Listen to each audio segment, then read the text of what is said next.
Managing a Remote Business. See other webinars coming up at virginiasbdc.org and click on COVID-19 resources. Today's webinar is a production of the Virginia Small Business Development Center. With 29 centers across the Commonwealth, we provide training and technical assistance to small businesses. The Virginia SBDC is headquartered at George Mason University and is a program that is a cooperative agreement between the U.S. Small Business Administration, premier institutions across Virginia, and our local governments. My name is Stephanie Keener, and I am the Executive Director for the Virginia SBDC, which serves the city of Lynchburg, Amherst, Appomattox, Bedford, and Campbell counties. We're hosted at the Lynchburg Regional Business Alliance. Today's webinar kicks off our series with facilitator Jennifer Woofter. Jennifer is the president and founder of Strategic Sustainability Consulting. She manages a remote workforce across the globe. She also serves as an SBDC advisor for the SBDC Lynchburg region, and she's going to share with us the skills she's learned managing a remote workforce over 15 years.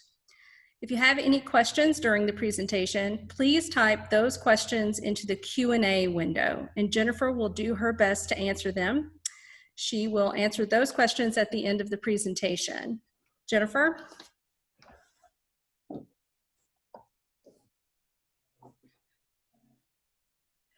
Good afternoon from sunny Lynchburg, where spring is happening and we are social distancing, except here.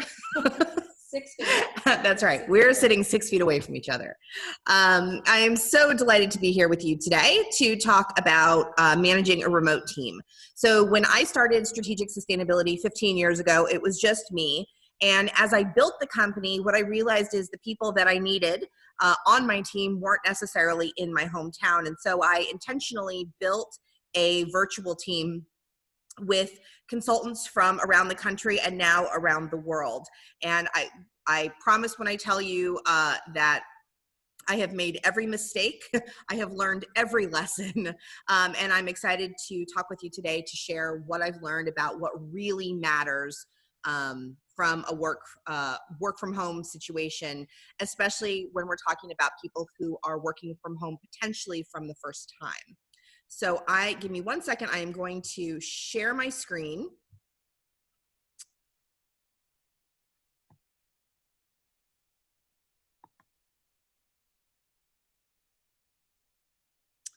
So that should be clicking over for everyone in just a minute, if it hasn't already.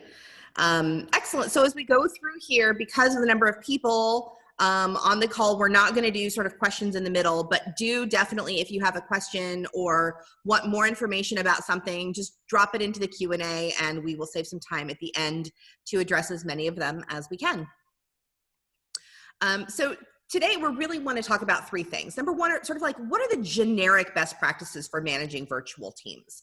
And I think the number one most important aspect of a virtual team is accountability without micromanaging, because the skills that you use to drive transparency and accountability in a virtual team, in practice, it looks quite different than if you were, for example, just across the hall from each other.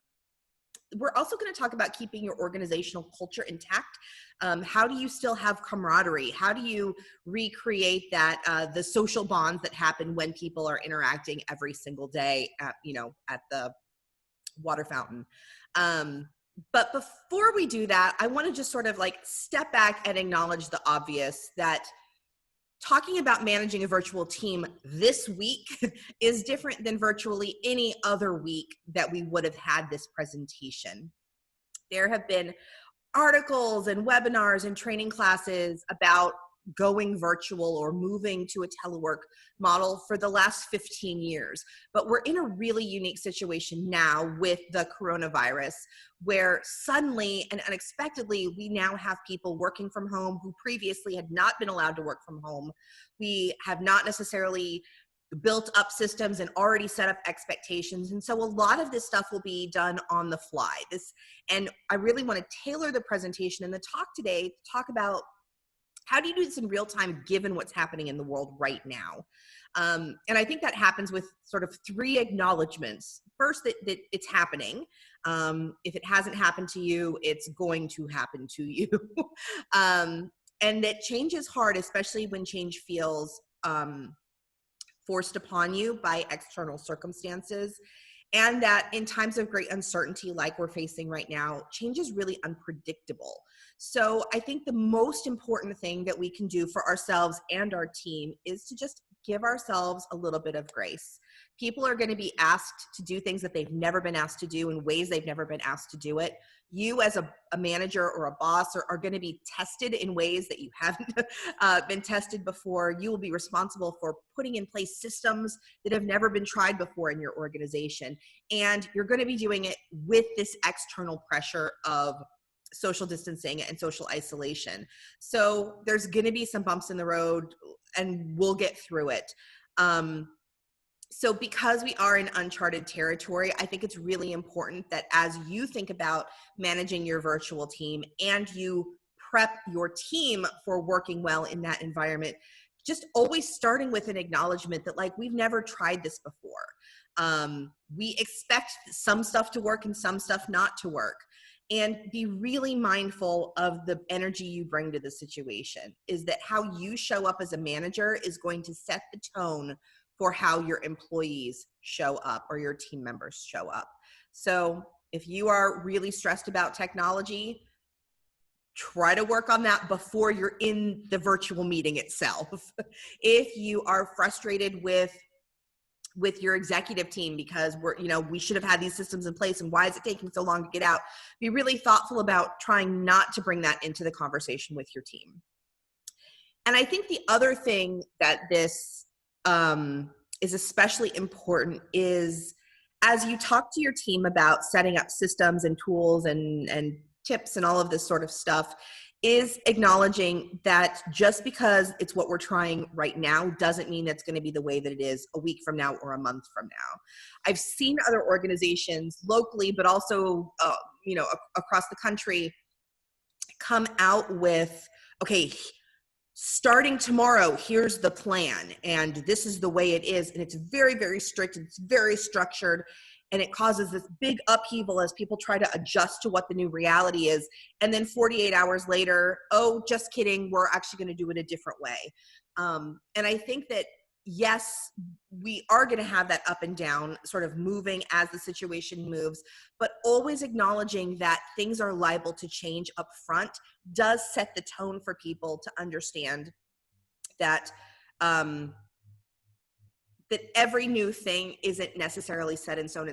It's liable to be modified over time. So this is a lot about just like context setting and tone setting up front. Okay, so with that said, let's jump into the basic parameters of a work from home or a virtual team situation. The first part is who works remotely. Is your entire team, is your entire company going to virtual right now? Is it only certain people? Is it only at certain times? Is it only in certain situations? So if you have cold symptoms, or if you're exhibiting, some sort of problem, or it's only for people whose kids are now out of school because schools have been closed. Really creating some clear parameters around who is working from home and under what circumstances, and also for how long. So is this something that's going to be in place for as long as schools are closed? Are we going to do it through the end of the month? Having people understand approximately how long the duration of this plan can be really helpful as well. And of course, if the goal is to move to a completely virtual team, then you can let them know that. The other thing is letting them know under what circumstances the plan for who works remotely might change. So, maybe this is where you start to see, where are you getting your information from and how are decisions getting made? Is it based on CDC recommendations? Is it based on state recommendations? Is it really at the discretion of the owner of the company? Giving people some idea of what external signals you are looking at to determine the basic parameters of a virtual team situation are really important, because people like to understand the why behind the decisions. in a crisis, so for example, where we are today, a good rule of thumb is that you want to be looking at things for a week or two. If this is the first week you have gone to a virtual team model, let people know, here's the way we're going to do it this week. You know, over the weekend, we'll be reviewing it and figuring out going forward. Or this is what it is until the end of the month. And it, you know, at the end of the month, we'll be reviewing and updating. Giving people a sense of the cadence of change is really helpful in helping calm some of those nerves that people have. Just feel there's so much uncertainty now. Anything that you can do to remove uncertainty from the work space is going to be really helpful. The second part is really around setting expectations. So the first one is that a lot more of your communication is now going to be nonverbal, right? There's going to be a lot more reliance on emails, on texts, on if you use Slack or other messaging tools. You must assume good intentions, and you need to make that the standard for how your team works. Explicitly talk as a group about agreeing to assume good intentions. Not only is this, again, going to soften the nerves and soften the stress, but it is also going to make your team work more productively. Lots of times, people will go above and beyond to soften their language in emails, to using lots of smiley faces and exclamation points and extra caveat language and all sorts of things to make it really clear, to try to excessively convey that their tone is pleasant and upbeat. That actually takes time, takes effort, and keeps the process from moving smoothly. So if you can sort of set that expectation of assuming good intentions up front, you can cut a lot of that out and be more productive just in your direct communications. The second part is the cadence of communications. Tell your team how often you expect them to communicate as a whole group. Obviously, individual team members will be doing their own work. They may be communicating with directly other people who are working on their projects. But as a whole group, how often are we planning to get together? And we'll talk about that more in a subsequent slide. But the third expectation is really around workspace, is that if you are working from home, what are the minimum requirements for working from home? And in general, that is that you have a quiet space to work, that you have reliable high-speed internet, and that you have headphones, and that you wear those headphones when you are engaging in online communication or video communication or conference calls. And we'll talk about that more later, but really sort of a quiet place to work, high-speed internet, and earphones for audio quality. I think the key thing here is that we are all adults, and this is where some organizations and some managers, in their exuberance to get it right, set too stringent expectations. We're all adults here. People know, as long as people have clear roles and responsibilities and have clear understanding of what needs to be done, the outcomes at the end of the day, what do I need to have accomplished? We really should be giving adults freedom and flexibility to get that job done however they want, whether it's working from the couch, whether it's a dedicated office, whether they are working a strict 9 to 5, or whether they are working from 9 to 11 and taking a couple hours off for lunch with their kids and then coming back and working into the evening. That is where we start to build trust with our team. Don't micromanage. In this setting expectations, we are asking, what is the bare minimum that employees need to comply with? Focusing on outcomes is going to help us get away from trying to micromanage the process. The third element is establishing a rhythm. And this is really about the cadence of communications, but also what are we expecting people to do? People need to have, and people work best, studies have shown, with a rhythm. A common schedule that they work with. Now, that doesn't mean that my schedule is the same as your schedule, but it does mean that on a given day, in general, I know kind of what I'm doing in the morning, what I'm doing in the afternoon, what I'm doing in the evening. So for a virtual system, and I'm going to focus especially now on sort of a coronavirus reality, for people who are already under a lot of stress, already facing a lot of uncertainty, already lives in upheaval with children home from school, activities canceled, perhaps financial pressures, thinking about already there's a lot of chaos. Really think about minimizing the level of requirements. Focus on what is the bare minimum you need. And really this falls into three categories. The first one is core working hours. Are there specific working hours that you need everyone on your team to not just be working, but be physically present and available for interaction? So for example, you might say from 9 to 11 a.m., those are core working hours that everybody needs to be present because, or present in their own space as emails get rolled out, as meetings start to happen, as we start to identify the priorities for the day, as we give any updates for changing situations.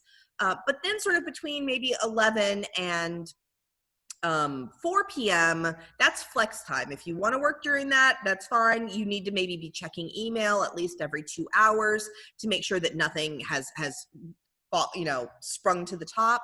And then maybe from 4 to 5 p.m. that we go back to core working hours. We need everybody available sort of in real time, sitting working at their computers in order to do an end of day check-in.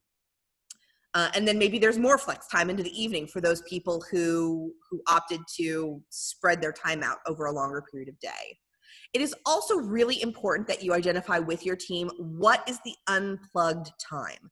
What is the time of day in which people are not expected to read emails? People are not expected to do phone calls or conference calls or keep up with the message threads. It is really important when people are working from home that they are able to step away from work, and that they are not feeling pressure to always be on and available. So that might be something between, between 6 p.m. and 8 a.m. That's unplugged time. You can be working, you can be using flex time, you can be doing your work, but nobody is expected to be on or reply during that time. So the next piece is choosing your tools. So it's really important here that we are clear about two different types of tools. The first one is synchronous tools. That's when everybody's on together at the same time in real time. So that is video calls, phone calls, and in-person meetings. Things that, as the words are coming out of my mouth, you are hearing them with no stop in between. Asynchronous, on the other hand, is anything that is composed and can be edited before hitting send. So that is email and text. It can also be messaging tools like Slack or WhatsApp. It could be Skype Messenger too. It can also be video tools, asynchronous video tools like Marco Polo. The key thing here is that different tools are used in different situations. And too many tools is just as bad as not enough. You don't want Google Hangouts sometimes, Zoom calls sometimes, Skype calls sometimes. Pick one or potentially two if you have a really good reason for each category, and make sure that you are providing training so that everyone knows how to use them. This is where peer-to-peer learning can be quite helpful. You probably have some members of your team who are more tech savvy or more familiar with certain tools than others.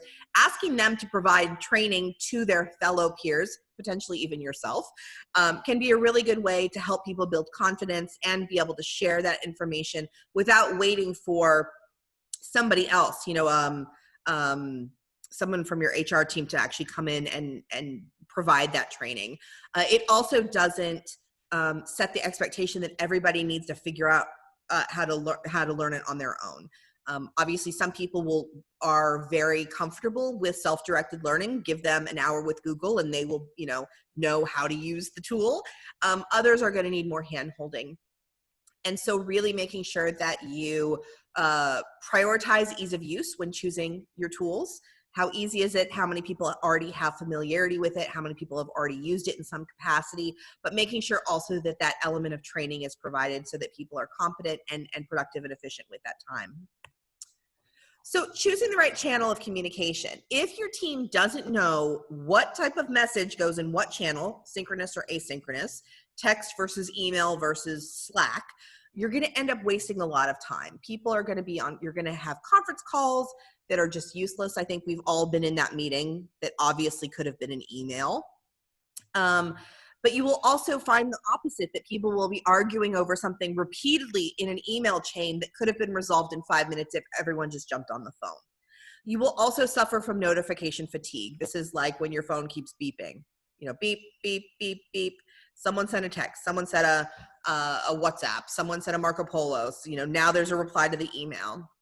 So make a plan and communicate it to your team. This does not need to be really detailed and extensive, but having a clear decision tree for communications tools is going to be really helpful. So you might say for anything that, you know, we're going to reserve live meeting time for decisions that involve where the group needs to make a decision, and we are going to take asynchronous or different time communications for when one person makes a decision and it's a notification or an explanation to the team. There's no reason to have everybody on the same call just to tell just to repeat what I've already decided. But the plan could be something like this. Every single morning, we're going to do a video call check-in. We're going to use Google Hangout. Everyone needs to be there at 9:30. It's going to be a maximum of 20 minutes.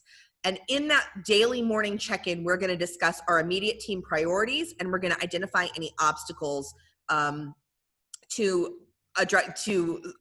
getting our work done. After that Google Hangout meeting, we're going to do asynchronous work for other work. If an email or a text goes back and forth 3 or more times in the same thread, that whoever is in that thread needs to switch to a phone or a video call, some sort of synchronous tool to resolve it.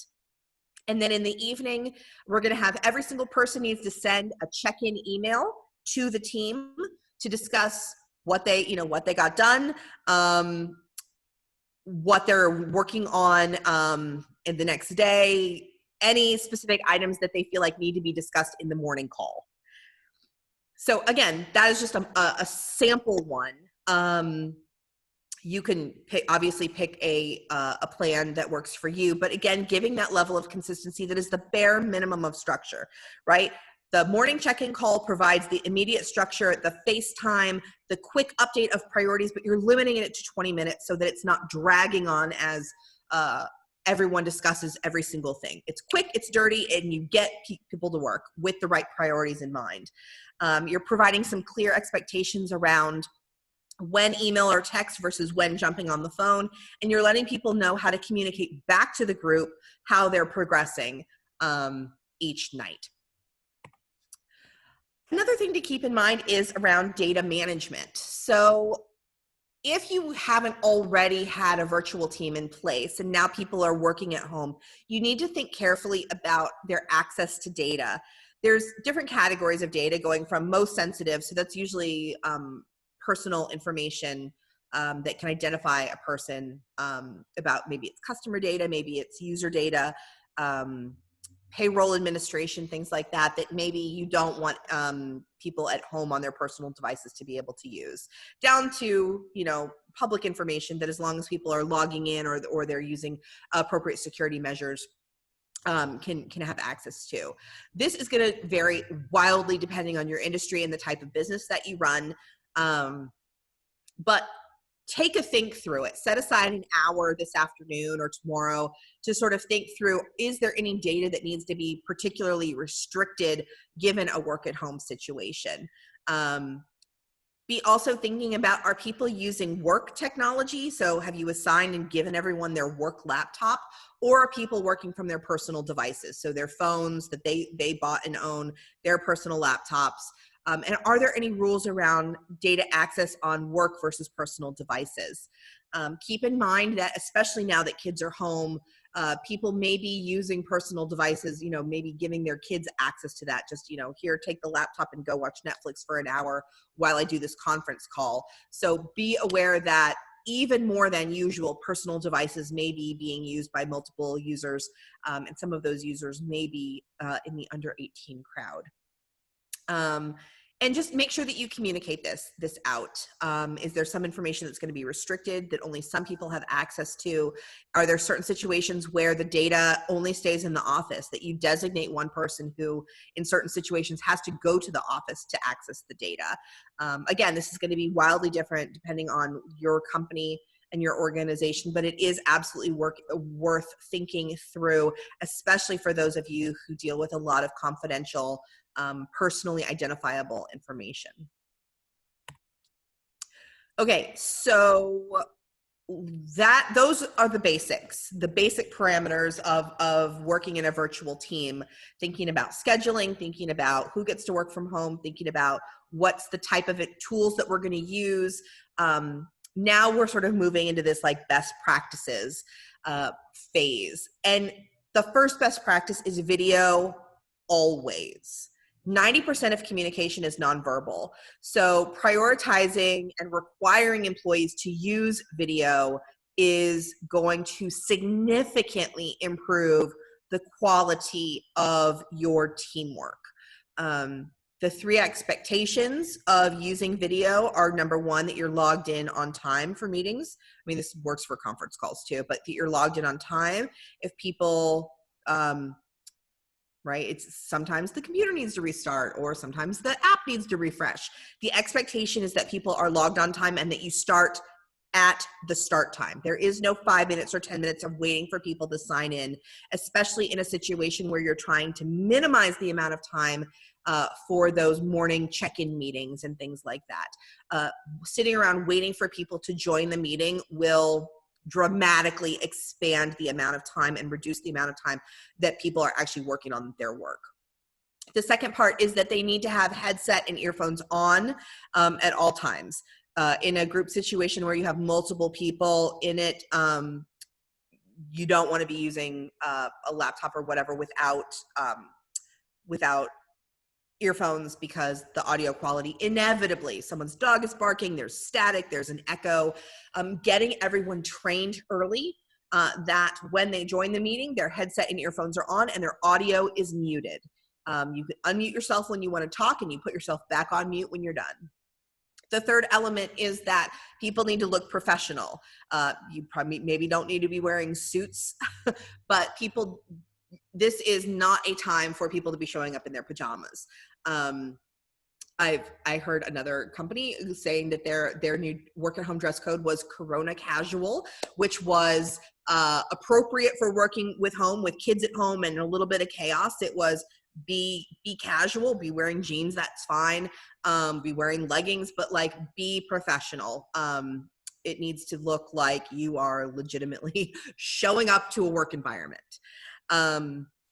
So whenever you can, prioritize that. And if you have employees that do not have video capability, either their laptop is really old or they don't have those facilities, think about how to make that happen, whether it's a USB standalone webcam that you can plug in and set on top of your laptop or your desktop, or potentially lend them a laptop from work or something like that. Video is going to dramatically improve it. In fact, across this entire presentation, if there was one takeaway that I would say, is that every time there is a call, I always do video calls rather than conference calls. And on the video calls, I make people turn their video on, because so much of the reaction of the interaction is me looking at you and seeing how you're responding. Are you nodding? Is it clear that you're paying attention? And there's also an additional level of accountability. I'm much less likely to be checking my email or talking to my kid off screen if I know you can see me. So just across the board, video significantly improves. And then every meeting must have, every meeting, this is true whether you're in person or remote, but especially when you're remote, every meeting must have an agenda, a facilitator, a timekeeper, and a note taker. So no meeting happens if there's not a written agenda that is circulated in advance for people. People need to know what we're going to talk about before we show up to the meeting. Whoever is calling the meeting, if you're doing it as a daily check-in as the boss, that means it's your responsibility to circulate the agenda. If someone else is calling a meeting, make it clear it is their responsibility to circulate that agenda. No agenda, no meeting. There also needs to be a facilitator. Usually that's the person who calls the meeting, but not always. Sometimes the boss calls the meeting, but actually hands it off to someone to sort of lead it or walk people through it. The third element is that you need a timekeeper. Every single meeting needs to have a strict time deadline, whether that's your 20-minute morning meeting or it is a 17-minute midday check-in. Make sure your timekeeper is not your facilitator. That's a separate job, and your facilitator needs to be focused on facilitating, not on timekeeping. And then finally, you need a note taker. Is that someone, not the facilitator and not the timekeeper, needs to be writing down what are the action items, what are the decision points coming out of that meeting. And that information needs to be circulated again back to the group after the meeting is over, and preferably immediately after. This includes who's doing what is the deadline, who's has ultimate accountability, and what are the next steps. So this is a great opportunity to get in the habit of doing that. And then as society calms down and hopefully we all kind of go back to business as usual, that is a great practice to take back with you into the coming months and years. So the other best practice is, we've talked a lot about just like the practicalities of managing a virtual team, but creating space for engagement is also really important. Is that it's important that you have an organizational culture that is elastic enough to account for times when your team is primarily virtual. And there are some easy ways to do this. Number one, if you already have sort of social bonds, if you are an existing business that now has moved to a virtual model, people will already be connecting with each other, but making sure people have each other's phone numbers. I think in today's, it's very weird. When this all happened, I kind of went to call some friends and realized I didn't have their phone numbers, that we had always just communicated by email or text or things like that. Making sure people have opportunities to engage in synchronous time, but also really thinking about what are the social bonds that are there and how can you help protect them. So some things you could do are a dedicated Slack channel, if you use Slack, or a messaging tool for personal updates. Things that so it's not cluttering up sort of the work part, but there is a separate area where people can be sharing fun things, pictures of their dogs as they work from home, pictures, funny things about that their kids did today while they were home from school while they should have been sleeping. Just things that allow people to share a little bit of personal about themselves and allow people to feel connected to each other in similar ways that they would be sharing information in a physical workplace. The second thing is that you might consider doing sort of an emotional or sort of like a psychic check-in at once a week at your morning Google Hangout. Really sort of doing like an around the room of, how are you feeling right now? Like, give me just a couple sentences about like, how's it going? Is there anything, 1 week you might do, is there anything we can do to help you? Is there anything that's weighing on your mind?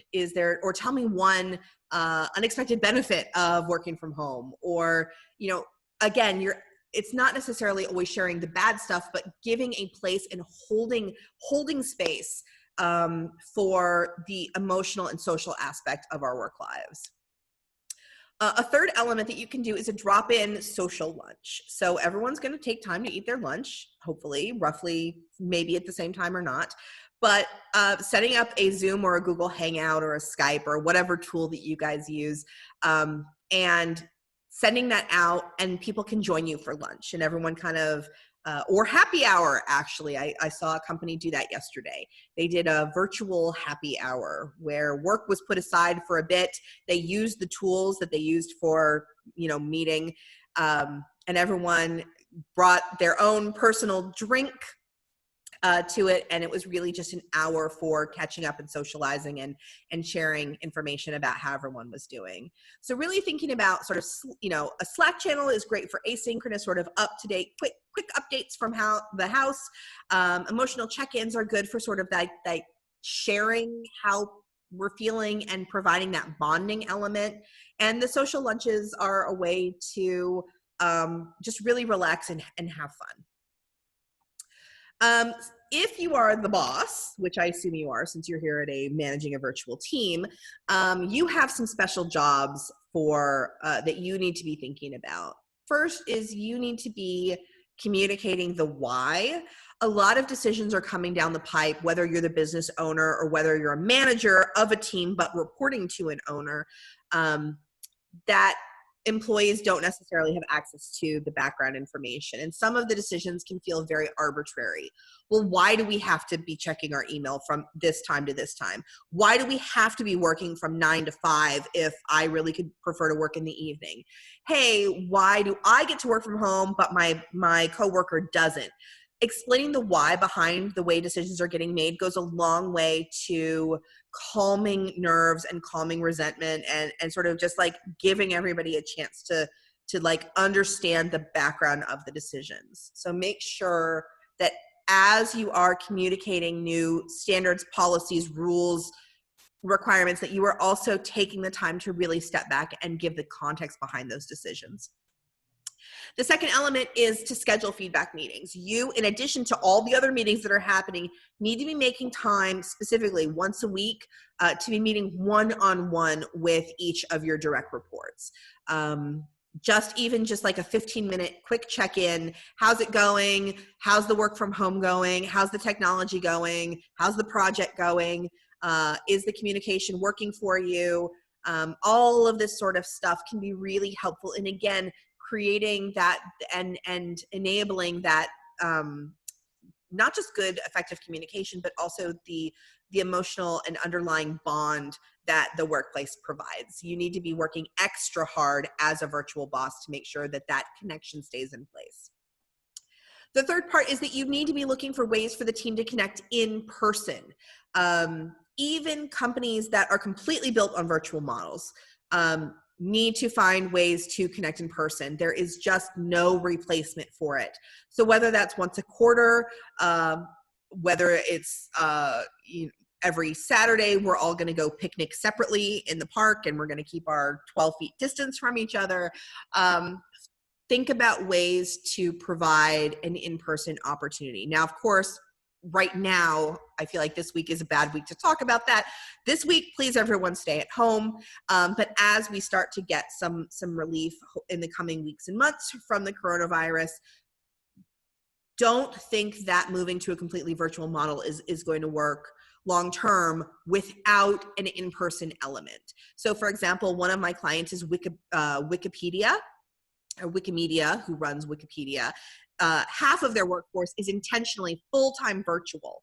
And while they have they have the best work at home situation, they've really designed all of their systems from the ground up to support that, still have quarterly all hands in person where everybody comes together and they spend a day or two together interacting, working on projects, building those social bonds. And that really helps them hold that organizational culture that's so important to them. The big takeaway for this as a boss of a virtual team is that you need to err on the side of over communication.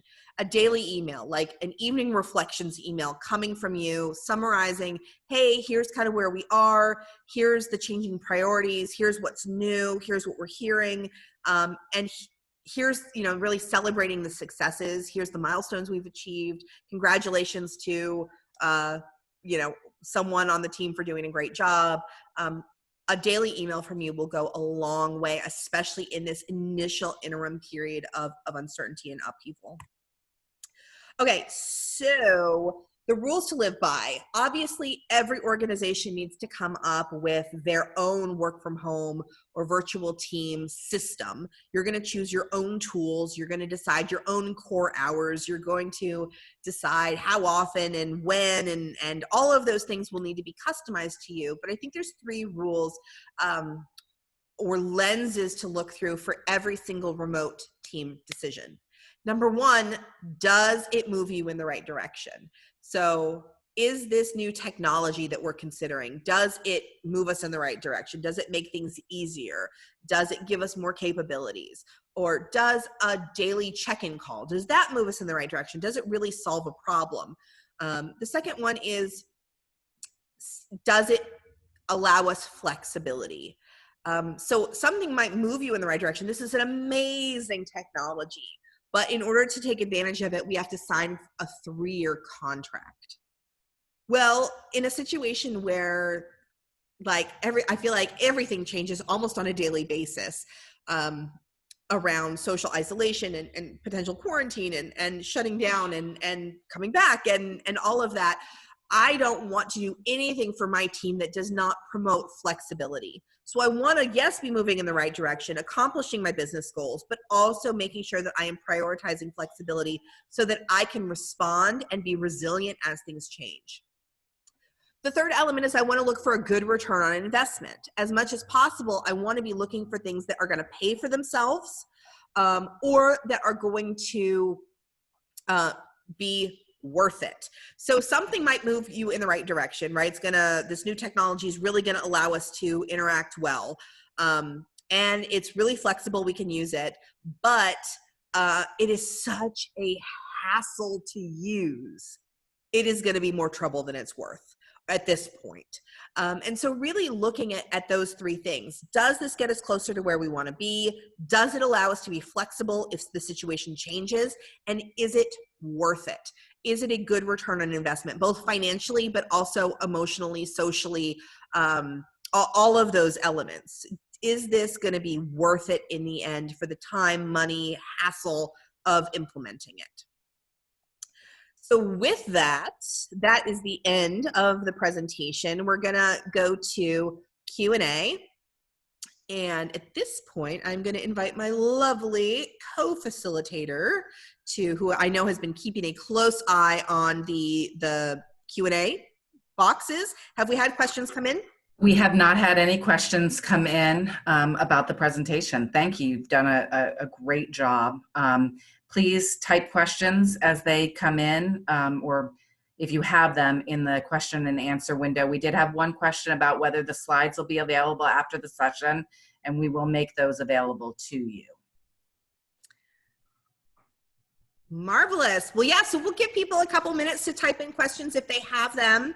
And you really can ask questions about the presentation, but also other things if we didn't cover something that you've really been thinking about as your virtual team has come into focus. Please do add those as well. I think because virtual teams are structured in all different ways. I mean, that's one of the benefits and the joys of working remotely is the ability to customize and tailor things as you need. It's sometimes difficult in a presentation to cover all the bases. So if there's something else you want to think about or are puzzling over, do chime in. So far, we've just got a lot. Oh, here we go.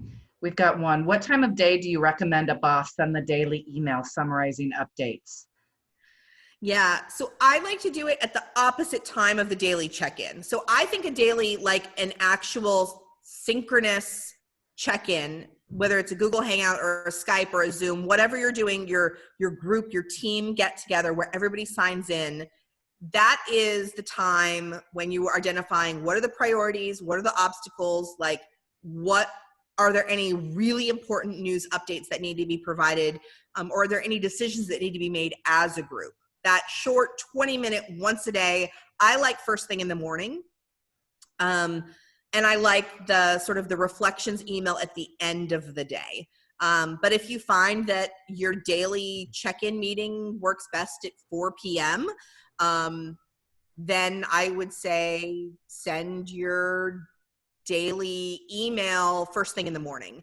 I think my only thing about sending it first thing in the morning is that it's tough sometimes, because in the morning, sometimes you're so busy like responding to challenges at work or changing priorities or in other meetings that it can be difficult to carve out time for that email. My preference is always to write it at the end of the day, even if ultimately you're not sending it till the morning. What tips do you have about widely varying time zone for check-in calls? Yes, that is a great question. So on my team, we have people in Thailand, and we have people in Germany, and we have people in all over the US. Okay, so, and we don't, so usually what works is if you're going in Asia, which is 12 hours ahead, usually it's their morning. So like an 8 a.m. their morning is usually 8 p.m. our morning. So that works for Asia and Australia, is 8 p.m. here, and then the middle of the day, sort of around lunchtime, Europe. So that works, right? If you can, like, we've had on projects, we've had every day from 8 to 8:30 p.m. my time, we would have a check-in call, and that works. I think the key thing is just finding a time and sticking to it. If we're really just talking about Europe and the US, then you might be looking, usually you would look for whoever your westernmost team member is. So if they're in California or East Coast of Canada or West Coast of Canada, for example, an early morning meeting at 8 a.m. might be 11 a.m. Eastern time, and then would be 3 p.m. or 4 p.m. Europe, 4 p.m., 5 p.m. My time zones are off, but like something that covers sort of in the usual workday. What you don't want, to the extent possible, is for someone to have to be logging in after 11 p.m. every night or at 4 in the morning. Although I've done those calls occasionally, that is not sustainable long term. So trying to find something like, whether it's the morning or the evening, it's less important than the fact that everybody's on it and that it is consistently held every single day or at a regular schedule. How about ideas for leaders to maintain team morale while working remotely? Yeah, so this depends a lot on your personality as a boss, but some things I've seen to be really helpful are, finding either through email or through, if you use Slack or another messaging tool, is to do like a weekly challenge or a daily challenge. So I've had one where like the daily challenge was everyone needs to share a picture of their lunch today, or everyone needs to share what they're binge watching. Share your best tips for like, what are the best podcasts out there right now? The idea is really to make sure that you're not neglecting the non-work social aspect of the bonds that happen in the workplace. Really, as much as possible, providing that and allowing people to bring their personalities to their online work. If people, I'm trying to think, like, when you walk through someone's office space, you can tell a lot about them from their office space, right? Is it very minimalist? Is it very Spartan? Do they have like those little miniature dolls everywhere? You get a lot of personality, and you want as much as possible to recreate that in a virtual sense. Allow people to be quirky. Allow people to, if they love their dogs, allow them to, show pictures of their dogs when, or allow, to the extent that it doesn't interrupt the workflow, allow people to provide that and provide a container for that. I think also in that daily reflection email of like acknowledging that it's hard, acknowledging with empathy that like, this is a lot of like, oh, we are still all figuring this out. And showing appreciation. I so appreciate that my team has been, that you guys have been able to work with us. I know this is hard. I know this is weird. And I'm we're doing the best I can, and asking for feedback. If there is something we could be doing that would make this easier for you, let me know. I can't promise that we're going to be able to implement all of it, but as we seek out a customized solution that works for us, I want to know from your perspective, what do you need to make this successful? I think really being, acknowledging, empathizing, celebrating successes, and allowing people to bring their personality and sort of keeping the fun aspect of it can go a long way, especially when people are so stressed out about everything else.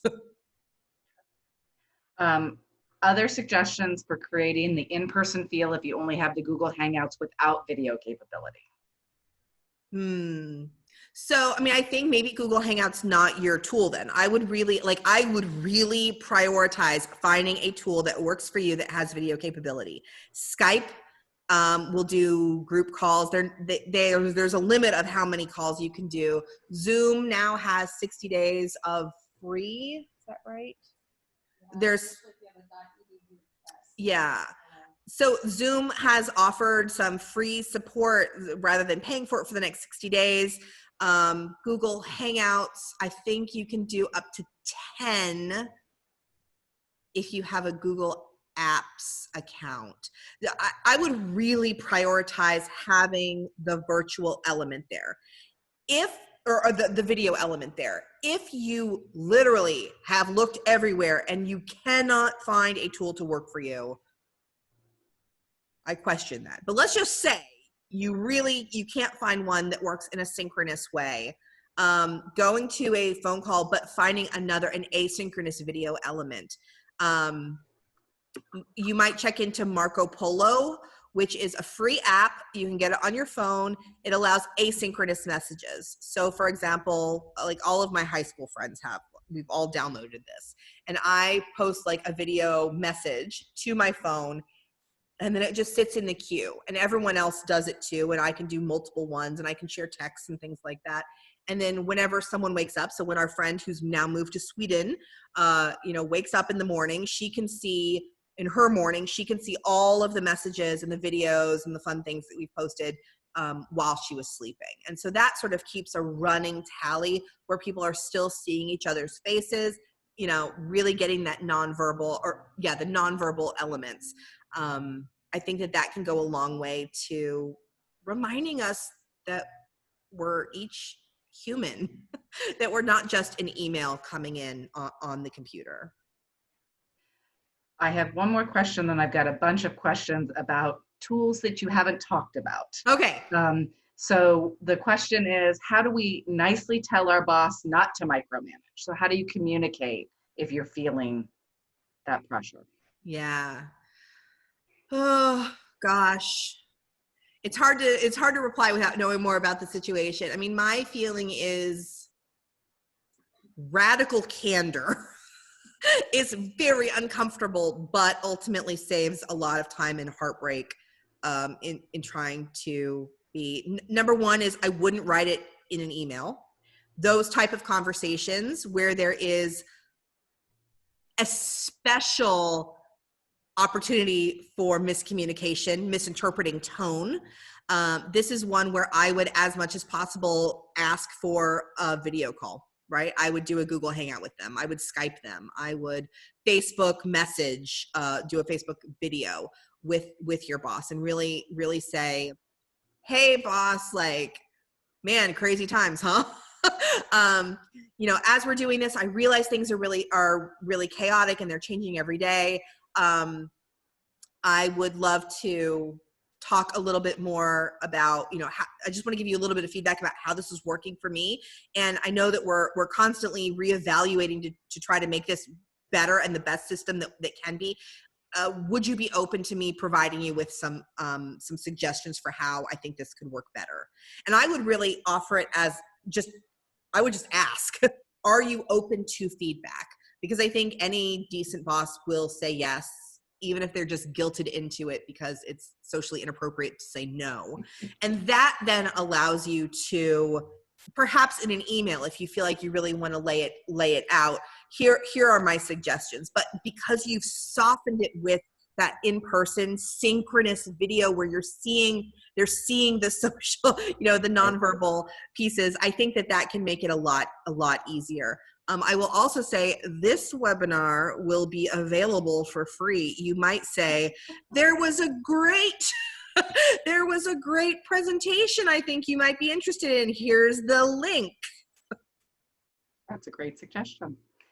So we have several questions here about tools. We have one about what's your personal opinion about Microsoft Teams? Should they take the time to get to learn it? What are specific tools that you suggest using, i.e. Slack, Google Docs? Are there additional team tools not listed in the presentation that we should consider using? Yes. Okay. So there's a cajillion tools out there. I would actually suggest that if you're interested and if you're a Virginia person, I would actually suggest that you connect with your Small Business Development Center. They have individual coaches, and I'm one of them, who can actually set up like an hour-long session with you to actually talk through and learn more about what your organization does and what you guys typically use and make smarter customized recommendations for you. I think in general, I have a couple clients who just in the last 6 months have moved to using Microsoft Teams. One of them loves it, and the other one, there is a technical difficulty every single time. So it's hard for me to know, is it user error or is it not? I think that there's a little bit of a learning curve, but certainly if you are a Microsoft user, like if you guys use OneNote for note taking, if you use other Microsoft tools beyond just Word, PowerPoint, Excel. If you use other Microsoft tools, I think that is a good thing because they do integrate quite well. I can't remember, what were there other ones specifically? Well, are there other specific tools that you're suggesting using? I think you answered that with, talk to the Small Business Development Center and they can help you work through that. We also have quite a few productivity tools listed or on our website. We have a subject matter expert that has done some webinars for us through the years that are listed on our website under recorded archived webinars that could be helpful. That is all the questions that we have. Stephanie, do you want to close out the webinar? Sure. As we practice good social distancing. Thanks for joining us in Lynchburg today. I hope that sometime in the future you can come and see us in IRL in Lynchburg. Just a reminder that the Virginia SBDC does have some more webinars coming up for you, actually on Tuesday at the same time. We do have leading marketing and being productive in a crisis. And then on March 26th, Thursday, next Thursday, Jennifer will return here with us with tips and tricks for working from home. So maybe we can think a little more about that question that we got earlier and address that a little more deeply. And then she'll be back with us again on Tuesday, March 31st for good hiring processes when you're hiring online. I know a lot of you out there are still having to recruit and think about how to bring new staff members on during this incredibly unusual situation. And maybe you've never interviewed someone before via Zoom or Google Meet or whatever. We'll talk about that. And then on Thursday, April the 2nd, we have understanding and mitigating supply chain risks remotely. So here we are, you're trying to deal with running your business, from your kitchen table in some cases, and we'll think about that as well. So see you back next week, and stay safe, wash your hands, don't get too close to people. Bye-bye. Thank you.